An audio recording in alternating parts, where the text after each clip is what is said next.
అందరికీ నమస్తే. నేను మీ భార్గవి. వెల్కమ్ బ్యాక్ టు మనలం అనమాట. ఈరోజు వీడియోలో మా చిన్నబాబు వాళ్ళ స్కూల్లో పాట్లక్ లంచ్ పెట్టారండి. నేను లంచ్ బాక్స్ ప్రిపేర్ చేస్తున్నాను అనమాట. సో కబుర్లు చెప్పుకుంటూ మనం వంటను చేసుకుందాము. ఇప్పుడైతే నేను మష్రూమ్ బిర్యానీ చేస్తున్నానండి పాట్లక్ లంచ్కి. అండ్ కొంచెం గ్రేవీ కూడా తయారు చేస్తున్నాను అనమాట. బిర్యానీ గ్రేవీ. ఇది కొంచెం డిఫరెంట్ టైప్లో ఉంటుంది. లైట్ స్వీట్నెస్ వస్తుంది. బాగా స్పైసీగా లేకుండా మైల్డ్ స్పైసీనెస్తో పిల్లలు ఇష్టంగా తినే విధంగా ఉంటుందన్నమాట ఈ బిర్యానీ అయినా అండ్ ఈ షేర్వా అయినా. నాకు కామెంట్స్లో రెగ్యులర్గా వీడియోస్ పెట్టండి అక్క ఎవ్రీ వీక్ అన్నట్టుగా నాకు కమెంట్స్ వస్తున్నాయండి. డెఫినెట్గా అండి, నాకు వీలైనంత వరకు మ్యాక్సిమం పోస్ట్ చేయడానికి ట్రై చేస్తాను. బికాజ్ అమ్మ చేతి వంట అండ్ మనలో మనమాట బ్రాండ్ కొలాబరేషన్స్, అలాగే ఇంట్లో పని అంటే బట్టలు ఉతకటం, అంట్లు తోమటం, ఇల్లు ఉడ్చటం కాదు. వీటికి సర్వెంట్స్ ఉన్నా కూడా ఇంట్లో చాలా చాలా పని ఉంటుంది. ఇంట్లో వాళ్ళందరికీ 3 పూట్ల ఫుడ్ ప్రిపేర్ చేసి ఈవినింగ్ టైంలో స్నాక్స్ చేయటమే ఆడవాళ్ళందరికీ చాలా పెద్ద పని జనరల్గా కదా. టైం అయిపోతుంది ఆ పాటికే. ఇల్లు నీట్గా ఉండకపోతే పని చేయలేను. ఫస్ట్ నాకు నీట్గా క్లీన్గా ఉండాలి. అప్పుడే నేను వర్క్ మీద ఫోకస్ చేయగలుగుతాను అనమాట. కొంచెం నీట్గా ఉండాలని అనుకుంటూ ఉంటాను.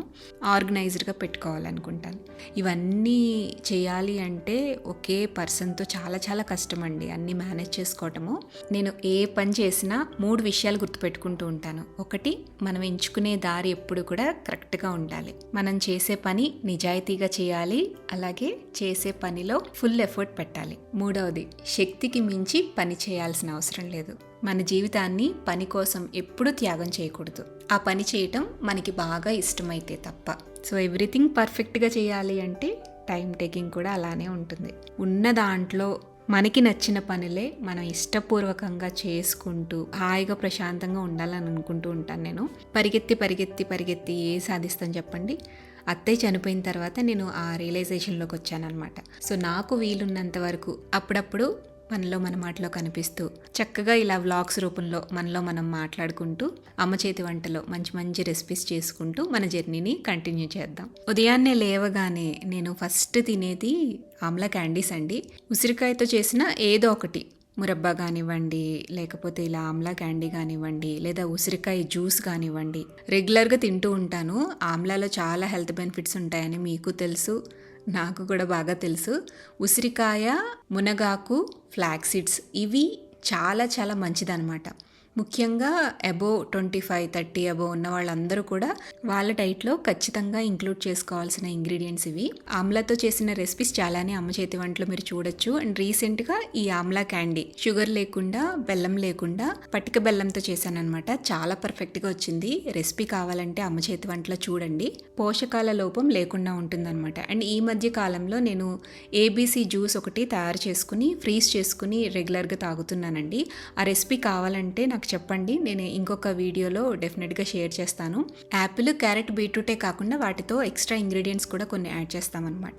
మన స్కిన్కి, హెయిర్కి కూడా ఆ డ్రింక్ చాలా మంచిది. అండ్ బ్లడ్ లెవెల్స్ కూడా అంటే హెమోగ్లోబిన్ కూడా పెరుగుతుంది. వెజిటబుల్స్ ఏవైనా కూడా ఫ్రెష్గా అప్పటికప్పుడు మార్కెట్ నుంచి తెచ్చుకున్నవి వండుకుంటే వాటి రుచి డిఫరెంట్గా ఉంటుంది. ఫ్రిడ్జ్లో ఒక 10-15 రోజుల నుంచి ఆ తర్వాత వండుకుంటే ఆ టేస్ట్ డిఫరెంట్గా ఉంటుంది. బట్ ఏదైనా ఫ్రెష్ టేస్టేనండి. సో అందుకనే ఈ మధ్య వెజిటబుల్స్ ఒకేసారి ఎక్కువ తీసుకురాకుండా ఇన్స్టెంట్గా వచ్చే డెలివరీస్ పెట్టేసుకుంటున్నాము. అమెజాన్ ఫ్రెష్ కానివ్వండి, ఇన్స్టామార్ట్ కానివ్వండి, బిగ్ బాస్కెట్ కానివ్వండి, ఇవి మ్యాక్సిమం యూస్ చేస్తూ ఉంటాము. మినిమం పర్చేస్ అమౌంట్ ఉంటుంది కదా, దానికి తగ్గట్టుగా ఏవో ప్రోడక్ట్స్ ఎప్పుడు ఏదో ఒకటి అవసరం పడుతూనే ఉంటాయి. అలా ఇంటికి ఆర్డర్ పెట్టేసుకుంటున్నాము. డైలీ మార్కెట్కి వెళ్ళి వెజిటబుల్స్ తెచ్చుకోవాలి అంటే అస్సలు అవ్వదండి. సో మాకు ఇది బెస్ట్ ఆప్షన్ అనిపించింది. ఇలా కంటిన్యూ చేసేస్తున్నాం. మష్రూమ్స్ మన హెల్త్కి చాలా మంచిదండి. అట్లీస్ట్ 1 మంత్లో కనీసం 2-3 సార్లు అయినా తినేలాగా చూడండి. పిల్లలైనా సరే, మనమైనా సరే ఏదో ఒక రూపంలో, స్నాక్ రూపంలోనో, లేదా బిర్యానీ వెరైటీసో, లేదా కర్రీ వెరైటీసో ఎలాగైనా సరే కన్జ్యూమ్ చేసేలాగా చూడండి. న్యాచురల్ మష్రూమ్స్ ఇంకా చాలా బాగుంటాయి. అండ్ అందులో దొరికే పోషక విలువలు కూడా చాలా ఎక్కువగా ఉంటాయి. అత్తయ్య ఉన్నప్పుడు చేసేవారనమాట. పుట్టగొడుగులు ఎక్కడైనా దొరికితే న్యాచురల్వి తెప్పించేవాళ్ళు, వండి చేసేవాళ్ళు. చాలా టేస్టీగా ఉండేవి. ఏమీ వేయకపోయినా సరే ఎందుకో టేస్ట్ మాత్రం చాలా బాగా వచ్చేసేదండి. ఈ మధ్య కాలంలో ఎప్పుడూ ఆ మష్రూమ్స్ అయితే తినలేదు. చాలా రోజులు అయిపోతుంది తిని. మీతో కబుర్లు చెప్తూ రెసిపీ కూడా ఎక్స్ప్లెయిన్ చేయలేకపోయాను. బిర్యానీ గ్రేవీ క్లిప్స్ మీకు అర్థమయ్యే ఉంటుంది, ఏమేమి ఇంగ్రీడియంట్స్ వేసానో ఏంటో. షేర్వా ఎప్పుడైనా సరే కొంచెం పల్చగా ఉంటేనే బాగుంటుంది అండ్ బాగా ఉడకాలి. ఎక్కువసేపు ఉడికితేనే బిర్యానీ గ్రేవీ టేస్ట్ అనమాట. సో బిర్యానీ గ్రేవీ రెడీ అయిపోయింది. దీన్ని పక్కన పెట్టేస్తాను. మష్రూమ్ బిర్యానీకి ఫస్ట్ రైస్ని కుక్ చేసేసుకుందాము. ఇది దమ్ బిర్యానీ కాబట్టి కొంచెం రైస్ని పొడి పొడిగా ఉడికించుకోవాలన్నమాట. లైట్ పలుకుండేటట్టుగా ఉడికించుకోవాలి. గిన్నెలోకి నీళ్లు పోసేసి అందులోకి మసాలా దినుసులన్నీ వేసేసుకోవాలి. బిర్యానీ మసాలా ఇంగ్రీడియంట్స్ అన్నీ వేసేసుకుని కొంచెం పుదీనా ఆకులు, అలాగే నిమ్మరసము, కొద్దిగా నెయ్యి, ఉప్పు వేసేసి బాగా బాయిల్ చేసేసిన తర్వాత మనం నానబెట్టుకున్న బాస్మతి రైస్ వేసేసి మీడియం టు హై ఫ్లేమ్లో పెట్టి ఉడికించేస్తే కొద్దిగా పలుకుండేటట్టుగా ఉడికించేసుకుని రైస్ని డ్రైన్ అవుట్ చేసేసుకుని పక్కన పెట్టేసుకోవచ్చు. ఇప్పుడు దమ్ చేసుకోవడానికి బిర్యానీ పాట్ని పెట్టుకుంటున్నానండి స్టవ్ మీద. ఇది క్యాస్ట్ ఐరన్లో డచ్ ఓవెన్ అండి. స్టీమ్ అనేది బయటికి పోకుండా చక్కగా స్టీమ్ని లాక్ చేస్తుంది అనమాట. అడుగు మాడిపోదు. చాలా మందంగా ఉంటుంది, బరువు ఎక్కువగా ఉంటుంది. సో అడుగు మాడే ఛాన్స్ ఉండదు. ఏ బిర్యానీ చేసినా, వెజిటబుల్ బిర్యానీ కానీ, చికెన్ బిర్యానీ కానీ, పనీర్ బిర్యానీ, ఇలా ఏ దమ్ బిర్యానీ చేసినా చాలా పర్ఫెక్ట్గా వస్తుంది. ఇది 5 లీటర్స్ కెపాసిటీ అండి. దీని వెయిట్ మాత్రం ఎక్కువే ఉంటుందండి. బట్ దమ్ బిర్యానీ చేసుకోవడానికి అప్పుడప్పుడు చాలా చాలా బాగా యూజ్ అవుతుందన్నమాట. ఈ బిర్యానీ పాట్కి ఇచ్చిన మూత ఏదైతే ఉందో దీని మూత కూడా మనకి మల్టీపర్పస్ కింద యూజ్ చేసుకోవచ్చు. గ్రిల్ ప్యాన్ కింద వాడుకోవచ్చు అనమాట స్టవ్ మీద పెట్టి. ఈసారి ఇండస్ వ్యాలీలో ఈ క్యాస్ట్ ఐరన్ పాట్ అండ్ దీంతో పాటుగా ఒక ఆమ్లెట్ ప్యాన్ తీసుకున్నానండి. శాండ్విచ్ ప్యాన్ లాగా స్క్వేర్ షేప్లో ఉందన్నమాట. భలే హెల్ప్ అవుతుంది అసలు నిజంగా.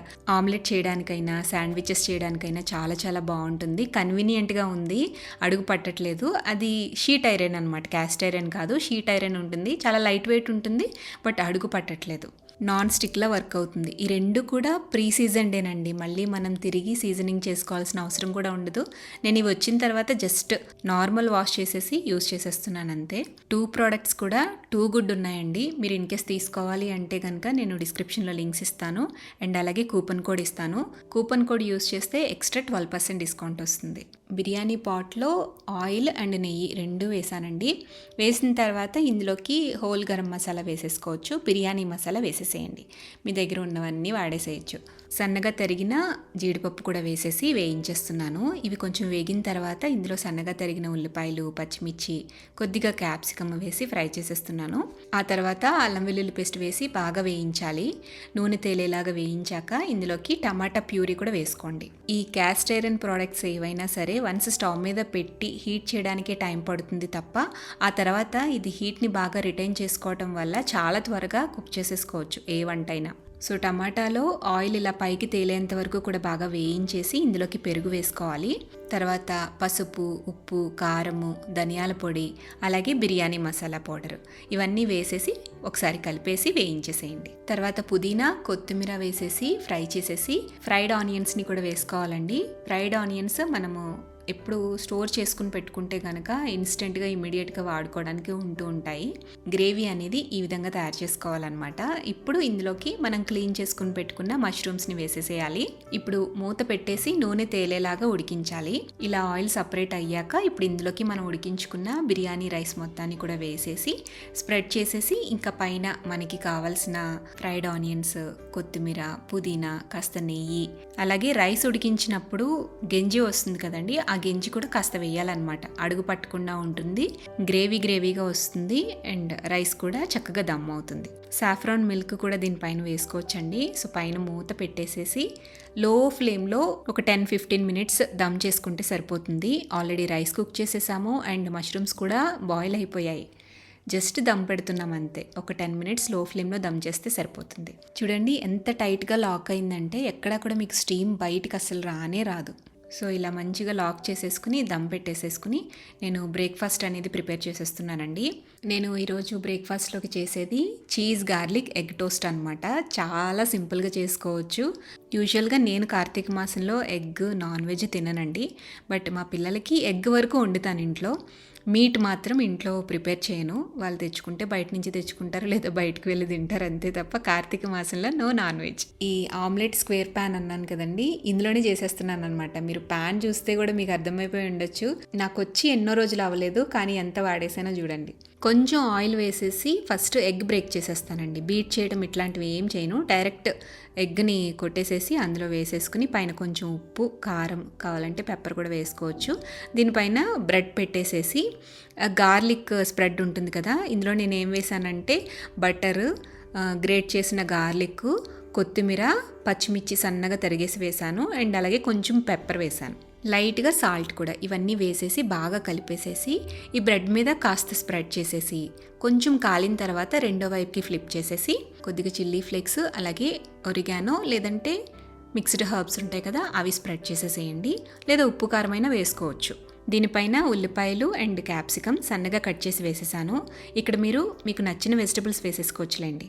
ఇంకా ఫైనల్గా కాస్త చీజ్ వేసేసి కొద్దిగా కాలనిచ్చి మధ్యలోకి ఫోల్డ్ చేసేస్తాను అనమాట. ఇలా 2 సైడ్స్ కూడా లైట్గా టోస్ట్ చేసేస్తే కనుక లోపల ఉండే చీజ్ ఏదైతే ఉంటుందో అదంతా పూర్తిగా మెల్ట్ అయిపోతుంది. ఇంకా సర్వ్ చేసేసేయచ్చు. చాలా బాగుంటుందండి. పిల్లలైతే బాగా లైక్ చేస్తారనమాట. ఇలా రకరకాల ఆమ్లెట్స్ కానీ శాండ్విచెస్ కానీ ఎన్ని రకాలు వీలైతే అన్ని రకాలు చేసేసుకోవచ్చండి. ప్యాన్లో ఇన్స్టెంట్గా చేసేయచ్చు. పిల్లలు ఆకలి అన్నప్పుడు గబుక్కను వేసేసి పెట్టేసేయచ్చు. యూజువల్గా నేను ఏదైనా ఎగ్తో కానీ చీజ్తో కానీ బ్రేక్ఫాస్ట్ చేసినప్పుడు పిల్లలకి స్కూల్లోకి పెట్టనండి. అవి హార్డ్ అయిపోతాయి, తినడానికి అంత కన్వీనియంట్గా ఉండవు. ఇవి వేడివేడిగా తింటేనే బాగుంటాయి. సో అందుకని స్కూల్కి వెళ్ళే ముందే తినేస్తారనమాట. మామూలు ఇడ్లీ, దోశ ఇలాంటివి అయితే స్కూల్కి పట్టుకెళ్తారు, కానీ ఇలాంటివి ఇంట్లోనే తినేసి వెళ్తారు. లేదా ఈవినింగ్ టైంలో స్నాక్స్లో అయినా చేసేస్తాను ఇవి. రైస్ కూడా ఇక్కడ మంచిగా దమ్ అయిపోయిందండి. స్టవ్ ఆపిన తర్వాత జస్ట్ ఒక 5 మినిట్స్ అలా ఉంచేసి ఆ తర్వాత సర్వ్ చేసేసుకోవచ్చు. నేను మొత్తం మిక్స్ చేసేస్తున్నాను, కిందది పైకి అంతా కూడా కలిపేసేసి సర్వింగ్ బాక్స్లోకి పెట్టేస్తున్నానండి. మనం ఇంట్లో సర్వ్ చేసుకునే పని అయితే అలా వదిలేసినా కూడా హీట్ అనేది రిటైన్ చేసి వేడివేడిగా ఉంటుందన్నమాట. 2 గంటలైనా 3 గంటలైనా కూడా అప్పటికప్పుడు రైస్ని కింద నుంచి మసాలాని తీసుకుని సర్వ్ చేసుకోవచ్చు. మూత తీయగానే గుప్పున స్మెల్ వచ్చిందండి. చాలా చాలా బాగుంది. మీరు కూడా తప్పకుండా ట్రై చేయండి ఇంట్లో. నేనైతే ఈ బిర్యానీతో పాటుగా రైతా ఇంకా షేర్వాని పెట్టేసి పంపించేస్తున్నాను. ఈ రెసిపీస్ మీకు బాగా నచ్చాయని అనుకుంటున్నానండి. నచ్చితే డెఫినెట్గా లైక్ చేయండి. మళ్ళీ నెక్స్ట్ వీక్ ఇంకొక మంచి వీడియోతో మిమ్మల్ని కలుస్తాను. అంతవరకు కీప్ వాచింగ్ మనలం అన్నమాట.